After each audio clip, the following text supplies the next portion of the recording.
안녕하세요. 오늘도 사연 살롱을 찾아주셔서 감사합니다. 사연을 보내는 저는 올해로 30대 중반에 접어든 가정주부이면서 지금은 어느 정도 성공했다는 평가를 듣고 있는 사업가예요. 친정 어머니와 함께 시작했던 음식 관련 사업이 성공을 이루면서 지금에 이르게 되었죠.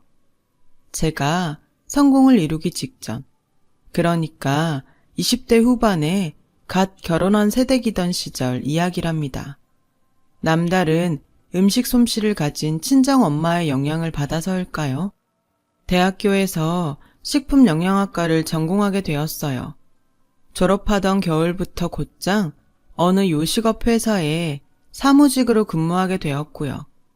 그 즈음 만나기 시작한 남자친구가 바로 지금의 남편이에요. 남편은 저와 같은 대학의 호텔 경영학과 출신이었고 어느 호텔에 근무하고 있는 사회초년생이었어요. 저희 둘 모두 넉넉한 집안 형편은 아니었기에 치열한 사회초년생 시절을 보냈죠. 그 바람에 연애 기간도 꽤나 길어졌고요. 그 긴 연애 시간을 지탱할 수 있었던 건 당연히 저희의 깊은 사랑 덕분도 있었지만 친정엄마의 밥심 또한 한몫 단단히 거들었어요. 남자친구는 본가에서 해주는 밥은 맛이 없다면서 친정엄마가 때때로 불러다 차려주는 밥상을 무척이나 기다리고 반겼어요. 친정어머니와 저는 고봉밥을 매번 복스럽고 맛나게 뚝딱 해치우는 그를 보며 사윗감이구나, 남편감이구나 싶더랬어요. 그렇게 긴 연애 기간이 흐른 뒤 각자의 직장에서 자리를 잡게 된 저희는 자연스럽게 결혼 준비를 시작했고요. 결혼 준비를 시작하면서부터 남편이 왜 그렇게 본가의 밥을 싫어했는지 딱 느낌이 오더라고요. 원인은 바로 시어머니였죠. 시어머니는 건강을 아주 끔찍하게 생각하는 사람이었는데요. 본인 스스로 그 건강의 비결을 채식이라고 입이 닳도록 강조할 만큼 강력한 채식주의자였어요. 어느 정도였냐면 남편이 상견례 장소로 한정식집을 예약했었어요. 왜 한정식엔 보쌈류나 갈비찜 같은 고기들이 나오잖아요. 그게 마음에 들지 않았는지 본인 먹을 음식들을 직접 싸왔더라고요. 시어머니는 조리도 되지 않는 날것 그대로의 채소들을 식탁에 늘어놓으면서 투덜투덜 음식 투정을 늘어놓았고 그 말을 듣는 저와 친정 엄마는 세상에는 참 다양한 사람들이 많구나 싶었어요. 이건 뭐 사람 먹으라고 내어놓은 음식들인지 아니면 먹고 죽으라는 음식들인지? 채식 좋아하시나 봐요. 좋아한다기보다는 말이야 바른 말이지. 인간은 원래가 초식동물이야, 초식동물. 그렇게 생각하시는구나. 그런데 이 자리에도 고기 안 들어간 음식들은 많지 않나요? 그렇게 보이긴 보여도 밖에서 사 먹는 음식들은 도통 믿을 수가 없어. 네? 뭐 하나 동물 성분이 없는 음식들이 없잖니. 고추장에도 동물성 성분 조미료가 들어가 있고 김치에 들어간 젓갈도 동물성 성분이고 된장찌개에도 하다못해 멸치 육수라도 썼겠지. 동물성 성분들은 하나같이 독이에요. 사람 죽이는 독. 네. 여러분들께서는 비건이라는 말을 혹시 들어본 적 있으신가요? 육류, 가금류, 난류, 어류, 유제품들을 섭취하지 않는 형태의 채식주의자를 지칭하는 말이 바로 비건인데요. 시어머니는 이러한 비건 채식 스타일에 본인 가치관까지 접목시킨 아주 독특한 형태의 채식주의자였어요. 채식을 바탕으로 거의 모든 음식을 생식으로 먹는다고 해야 할까요? 식자재를 불에 강호하지 않은 채로 자연 상태 날것 그대로 먹거나 혹은 말려서 먹는 방식이죠. 불에 가공해서 먹는 음식은 오직 밥 하나뿐이었어요. 그런 시어머니의 식탁을 간단히 설명하자면 이래요. 따끈따끈하게 지어놓은 쌀밥에 반찬이라고는 날 것 그대로 썰어놓은 당근, 오이, 말린 호박과 가지 등 채식이 전부였어요. 그 반찬들을 오직 굵은 소금에 찍어 먹기만 할 뿐이었죠. 고추장이나 된장 같은 양념들도 절대로 식탁에 올리는 법 없었죠. 물론 시어머니가 채식주의자라고 해서 흉보자는 건 아니에요. 세상에는 사람들 숫자만큼이나 다양한 삶의 방식이 있고 채식주의 또한 그 중에 하나일 뿐이니까요. 범죄를 옹호하는 것을 제외한 모든 삶의 방식이 존중받아 마땅한 만큼이나 시어머니의 채식 또한 존중받아 마땅한 것이라 생각하고요. 하지만 문제는 시어머니 본인의 채식주의를 타인에게 억지로 강요한다는 것에 있었어요. 결혼 후 한동안은 큰 문제 없이 보냈어요. 시댁과 신혼집이 제법 거리가 되었던 데다가 남편이 저의 든든한 방패막이가 되어주었거든요. 그러던 어느 날, 있잖아 여보, 지금 제일 받고 싶은 선물 딱 한 가지만 말해봐봐. 선물? 자기 성과금 받았구나? 물질적인 거 말고, 응? 장모님 애인 생기셨대? 잘됐다. 혼자 많이 외로우셨을 텐데. 자꾸 뭐래. 나 지금 우리 얘기하고 있거든. 당신 설마 눈치도 못 채고 있었던 건 아니지? 무슨? 나도 안다 뭐. 고마워 여보. 고생 많이 했어. 앞으로 더 열심히 살자 우리. 아들인지 딸인지는 안 물어봐? 그게 뭐가 중요해. 아들이든 딸이든 건강하게 낳아서 잘 키우면 되는 거지. 왜 그렇게 빤히 봐? 당신 표정이 완전 기뻐하는 사람 같지는 않아서. 왜? 아빠 되는 거 부담돼? 부담이라기보다는 그래, 숨길 일은 아니니까. 나 해외 연수 기회 잡았어. 한 3, 4년 외국에 있는 호텔에서 근무하게 될 것 같아. 에이, 난 또 뭐라고. 좋은 일이잖아. 태어날 아이의 부모이기 전에 당신에게도 당신의 삶이 있는 거고. 아이는 나랑 친정엄마가 잘 돌볼게. 마음 편히 다녀와. 얘기는 고마운데 난 자꾸 우리 엄마가 걱정돼가지고. 시어머니가 왜? 채식? 걱정하지 마. 설마 임신한 며느리한테까지 강요하겠어? 그래도 마음이 좀... 정말 괜찮겠어? 진짜지 그럼. 내 가정은 내가 지킨다. 와이프 믿지? 남편은 그렇게 저희 전폭적인 지지를 받으며 해외 연수를 떠났습니다. 혼자 남겨진 저는 임산부로서 그리고 사회인으로 최선을 다했어요. 그러던 어느 날 저는 뜻밖의 진단을 받게 되었어요. 유산 위험이 있다는 진단이었는데요. 다행히 큰 위험은 아니었어요. 다른 임신 초기의 임산부들보다 아주 조금 위험이 높을 뿐 정상적인 생활에 지장을 주거나 크게 신경 써야 할 정도는 아니었어요. 하지만 호시탐탐 저에게 희한한 형태의 채식을 전파할 기회만을 노리고 있던 시어머니에게는 약간의 유산조짐이 있다는 소식이 빌미가 되어버렸던 모양이었죠. 제가 진단을 받아들기가 무섭게 저를 시댁 식탁에 불러다 앉히더라고요. 그 식탁에는 당연하게도 시어머니 스타일의 채식 식단이 차려져 있었고요. 사부인 통해서 얘기 들었다. 유산조짐이 있다지? 다행히 심각한 정도는 아니래요. 몸에 무리가 갈 만큼 격렬한 운동 같은 걸 당분간 삼가하라는 얘기였지 약을 먹는다던가 치료를 받아야 한다던가 하는 정도는 아니라네요. 땡! 그게 어미 될 사람 입에서 나올 얘기야? 네? 솔직히 태아가 위험한 상태인 것이 다 누구 때문이니? 다 너 때문이잖아. 혹시 지금 제가 음식을 함부로 먹어서 그렇다는 얘기를 하시려는 건가요? 당연하지. 인간은 원래가 채식동물인데 동물성 성분을 함부로 섭취하니까 유산 위험이 안 생기고 백이겠냐. 그 말이다 내 말이. 어머니, 사람이 건강하게 살아가기 위한 필수 영양소라는 것이 있는데요. 시끄럽고 오늘부터 매일 저녁은 여기 와서 먹거라. 잠깐만 제 얘기를 들어주시면 식단도 내가 다 짜놓았으니 가져가서 꼭 지키거라. 지키는지 아닌지 수시로 검사할 테니 그리 알고 명심해. 동물성 조미료나 육수 같은 것도 안 된다. 동물성 식품은 사람에게는 독이야. 다시 말씀드리지만 저는 시어머니의 채식을 존중해요. 하지만 그걸 저에게 무턱대고 강요하는 것까지는 도저히 존중할 수가 없더라고요. 저 식품 영양학과 나왔잖아요.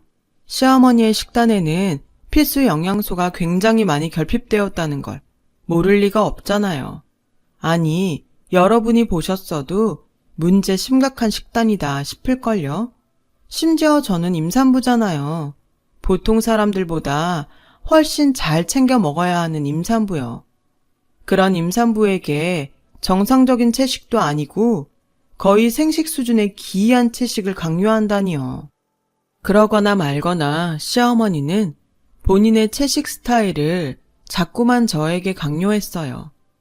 저 또한 시어머니가 그러거나 말거나 저녁 밥만 시댁에서 채식으로 먹는 척하면서 다른 끼니는 영양분이 골고루 들어간 건강식을 꼬박꼬박 챙겨 먹었죠. 시댁에서의 저녁 식사 자리나마 시어머니의 채식에 맞춰주는 척했던 이유는 간단했어요. 아무리 걱정할 정도의 위험은 아니라지만 어쨌거나 유산의 조짐은 썩 달가운 소식은 아니니까요. 행동 하나하나 신경 쓰이는 상황에 시어머니와의 마찰로 인한 스트레스까지 받을 수 없다는 생각이었어요. 참 다행스럽게도 친정어머니가 저와 태아의 건강을 지키는데 아주 큰 도움을 주었죠. 친정엄마는 임산부 딸을 위해 매일같이 새로운 반찬을 해다 주셨고, 저는 맛도 좋고 영양소도 풍부한 친정엄마의 음식 덕분에 유산 위기를 극복해 나갈 수 있었어요. 하지만 시어머니도 부모다 생각하고 솔직하게 털어놓으렴. 네? 낮에 고기 먹었니? 무슨 말씀이신지. 무슨 말씀이기는 너한테서 고기 냄새가 나서 하는 말씀이지. 순간 저는 기겁을 하고야 말았어요. 시어머니가 초능력자인가 싶었어요. 그날 점심에 소고기 뭇국을 먹었거든요. 그런 저의 표정을 읽었는지 시어머니의 호통이 이어졌어요. 네가 이럴수록 아이의 건강을 해치는 길이라는 것만 알아둬. 명색이 애미가 돼가지고 뱃속에 태아를 죽이는 꼴이야. 아무리 그래도 말씀이 너무 심하시네요. 정작 태아의 건강을 해치고 있는 사람이 누군지도 모르면서. 더 말할 것도 없다. 이대로 유산하는 꼴을 잠자코 지켜보느니 옆에 바짝 붙어서 직접 돌봐주는 수밖에. 시어머니는 그 길로 짐을 바리바리 챙겨 시댁을 나섰어요. 잠시 후 시어머니가 저를 이끌고 도착한 곳은 황당하게도 저의 신혼집이었어요. 제가 뭐라 말할 겨를도 없이 시어머니는 당연하다는 듯이 안방에 짐을 풀었고 저는 졸지에 작은 방으로 밀려난 신세가 되었어요. 제일 큰 문제는 시어머니의 기이한 채식 강요로부터 벗어날 방법이 완전히 사라졌다는 것이었죠. 한 집에 살게 되었으니 아침과 저녁 식사를 함께 하는 건 당연했고, 그나마 회사에서 먹는 점심마저 시어머니가 도시락을 싸주겠다며 나섰으니까요. 그 도시락은 물론 쌀밥을 제외한 모두가 생식 스타일의 채식 도시락이었어요. 시어머니를 어느 정도 맞춰드려야지 했던 처음 생각과는 다르게 시어머니와 함께 지내는 모든 순간이 저에게는 고통과 스트레스, 그 자체인 시간들이게 된 거예요. 집에 있는 모든 시간에 저의 곁에 딱 달라붙어 채식 공부를 시켰어요. 식품 영양학 전공자인 저로서는 동의할 수 없는 내용들이었고요. 하다 이대로는 안 되겠다 싶었던 저는 결국 시어머니에게 맞서기로 했어요. 이렇게까지 하시는 이유가 뭔데요? 어머님도 들어서 아시잖아요. 유산 위험은 넘겼다는 거. 누가 그러디? 다 괜찮아졌으니 안심해도 된다고. 내 눈에는 하나도 괜찮을 것 없는데? 누가 그러긴요. 같이 산부인과 가서 들었잖아요, 분명. 왜요? 말도 안 되는 채식 강요하겠답시고 이제는 전문가인 의사까지 거짓말쟁이로 만들려고요? 넌 애가 꼭 그러더라. 한마디를 하면 두 마디를 알아들어야지. 한마디도 제대로 알아듣지를 못해. 제가 못 알아들은 얘기가 뭔데요, 도대체? 육식 성분은 독이야. 네 입으로 들어간 독은 고스란히 태아에게 축적된다. 육식 성분은 절대로 독 아니고요. 제 입으로 들어간 영양소가 태아에게 전해지는 건 맞지만 애초에 독이 아닌데 문제될 것도 없잖아요. 오히려 필수 영양소를 충분히 섭취하는 게 중요하지. 사람은 원래가 채식동물인데 육식 성분이 왜 독이 아니니? 대답해봐. 과학적 역사적으로 따져봐도요. 사람은 채식동물이 아니라 채식, 육식 함께하는 잡식성 동물이에요. 그 사실이 그렇게 싫으면 채식동물 혼자 지키면서 사시면 된다니까요. 강요하지 말고. 일 없다. 내 너를 꼭 채식주의자로 개조시키고야 말 것이야. 우리 손주를 위해서라도 그렇게 해야겠어. 막말로다가 너한테 쌓인 독과 같은 육식 성분이 모유에 고스란히 남아서 우리 손주한테 갈 텐데 친할머니 입장에서 그걸 어떻게 보고만 있다든. 어머님! 난 말이다. 우리 손주가 태어나면서부터 채식주의자이면서 몹쓸 육식 따위는 모르는 올바른 삶으로 이끌고 싶어.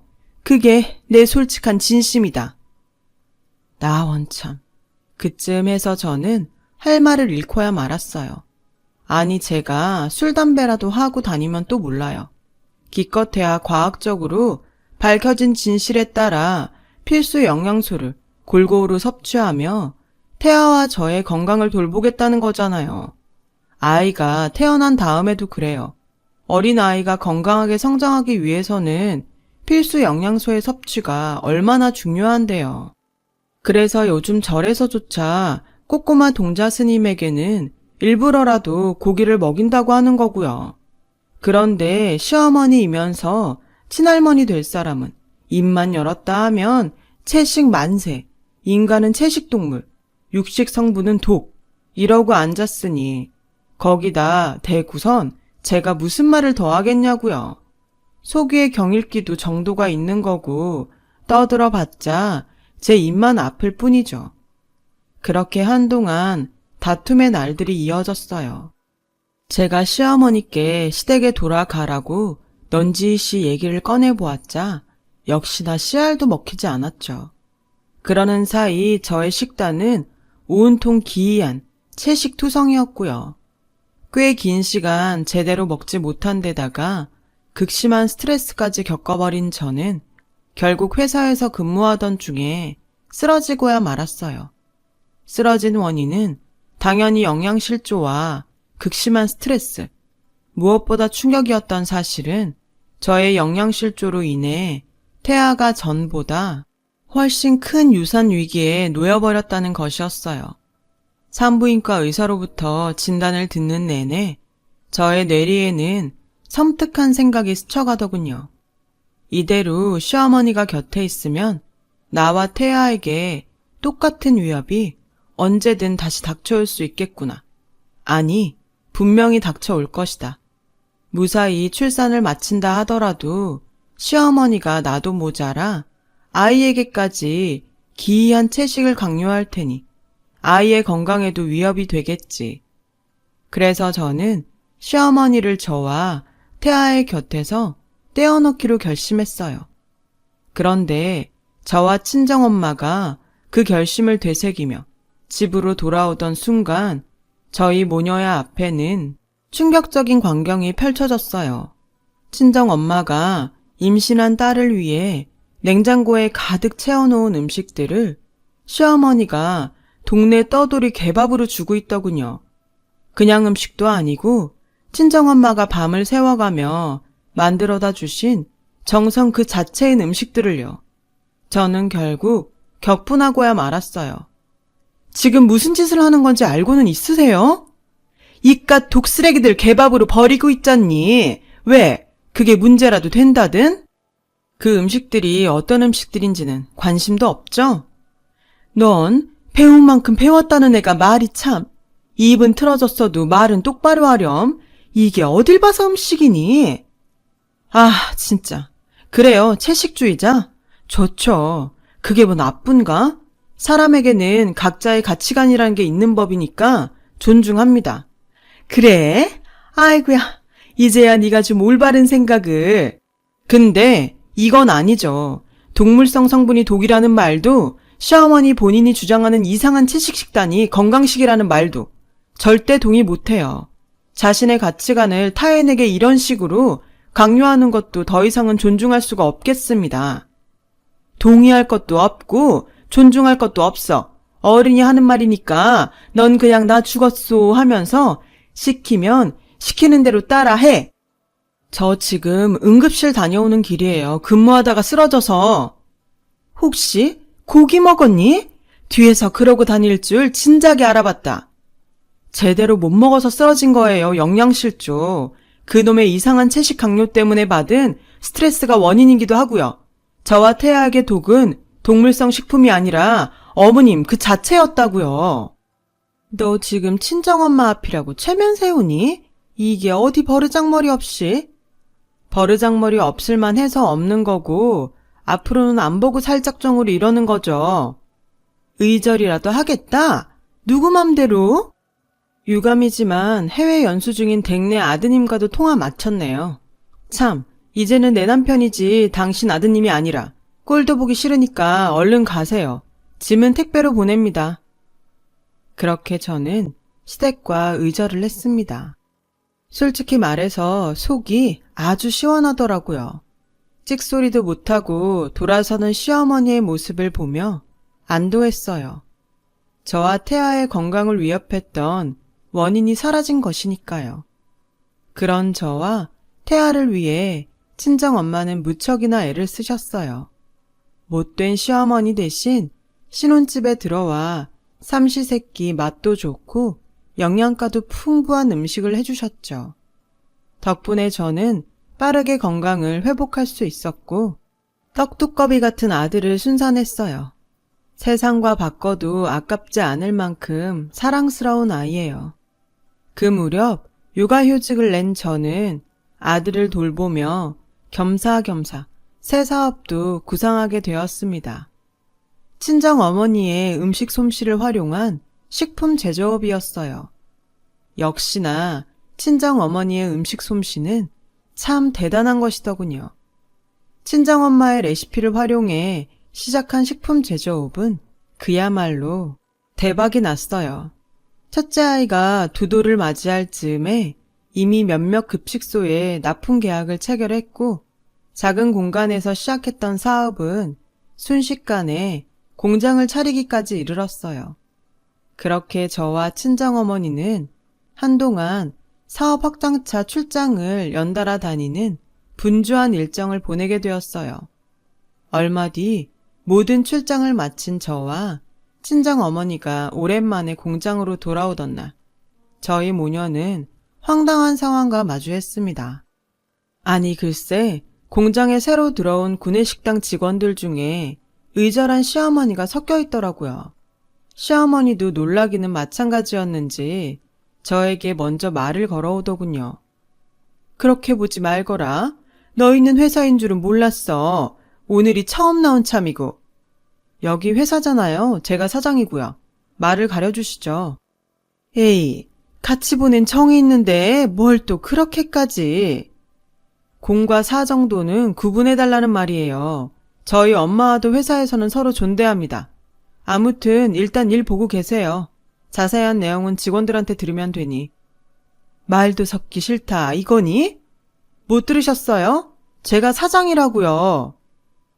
말도 섞기 싫다는 건가요? 인사 관련해서 인사 담당자에게 묻겠다는 겁니다. 그러니 일단 일 보고 계세요.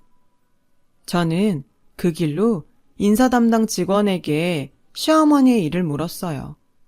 저와 친정엄마가 출장에 바쁜 사이에 진행된 채용건이었고 인사 담당도 당연히 그 사람이 시어머니인 줄은 몰랐죠.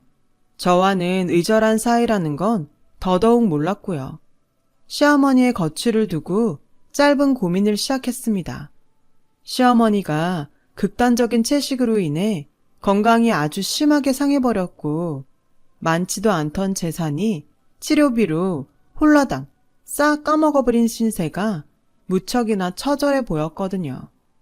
처량한 신세의 사람이 시어머니이기에 측은지심이 들었던 것이 아니라 이미 채용되어버린 직원인데다가 사정까지 딱한 직원을 모질게 해고해버릴 만큼 악덕사장은 아니거든요. 제가 직원을 바로 해고해버린다면 인사 담당 직원 체면도 깎여버리는 일이기도 했고요. 그래서 아마도 시어머니가 조용조용 일만 잘해주었더라면 회사 사장으로서 고용을 유지하는 선택을 했을지도 모를 일이었죠. 하지만 시어머니가 첫 출근을 한 지 얼마 지나지 않아서 직원들로부터 불만사항이 접수되었어요. 구내식당 밥맛이 영 이상해졌다는 거예요. 컴플레인을 접수한 저는 곧장 구내식당의 음식 맛을 점검했죠. 아, 이건 시어머니의 지시겠구나. 감이 딱 오더라고요. 그래서 시어머니를 회사 밖으로 불러내었어요. 구내식당 음식 레시피 건드리셨죠? 무슨 얘기라는 거니? 아니, 무슨 말씀이신지요? 회사 바뀌니까 말씀 편히 해도 되고요. 속일 사람은 속여야죠. 음식 맛만 보면 딱 아는데. 그러니까 있잖니. 아니 난 그냥 우리 직원들이 먹는 음식만큼은 건강했으면 하는 마음에서. 구내식당 음식이 어디가 어땠는데요? 육식 성분은 독이다? 아무래도 그렇지. 그랬어요.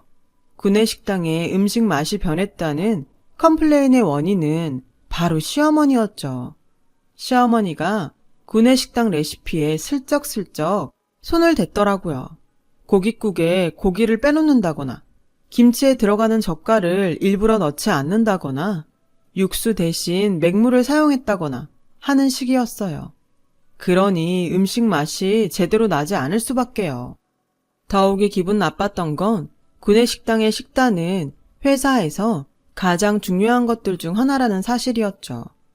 음식 만드는 회사에 구내식당 식사가 변변찮으면 직원들 사기가 많이 떨어질 테니까요. 저희 회사가 식품회사니까요. 그래서 친정어머니의 음식 솜씨를 바탕으로 제가 식품영양학 전공까지 살려가며 맛과 영양 모두를 만족시킬 수 있도록 신경 써왔던 구내식당이었거든요. 하지만 저는 일단 화를 꾹 참았어요.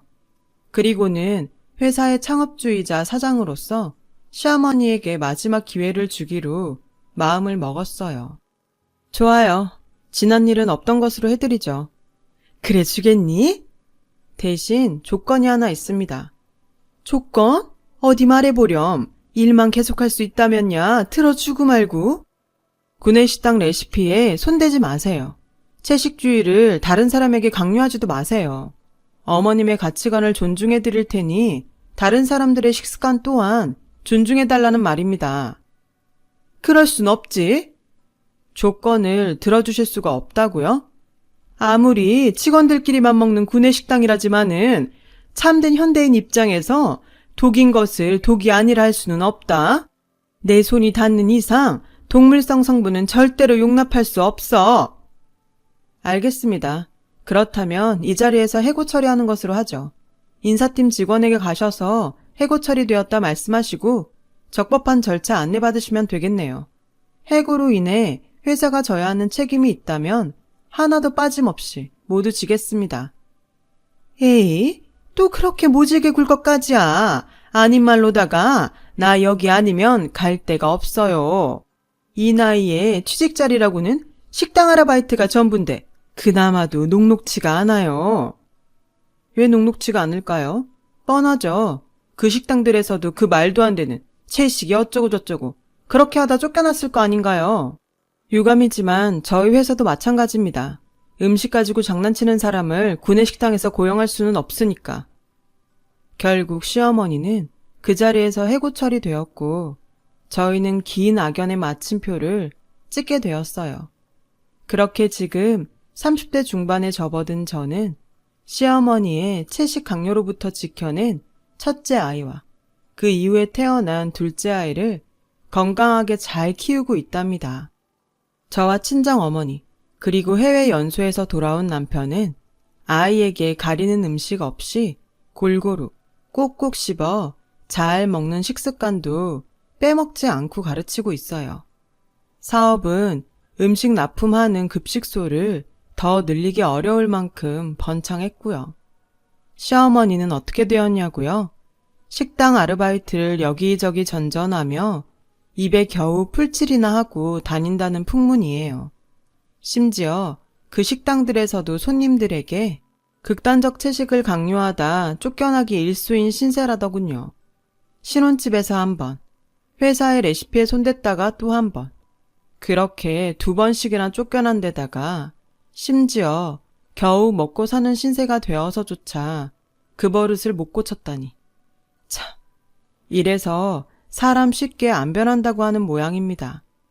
어떤 잘못된 믿음은 자신 말고도 주변 사람들까지 병들게 할 수 있다는 것이 무섭기도 했어요. 저도 제 가족과 자신, 회사를 위해서 건강한 정신과 건강한 육체를 가질 수 있도록 노력하면서 살아야겠어요.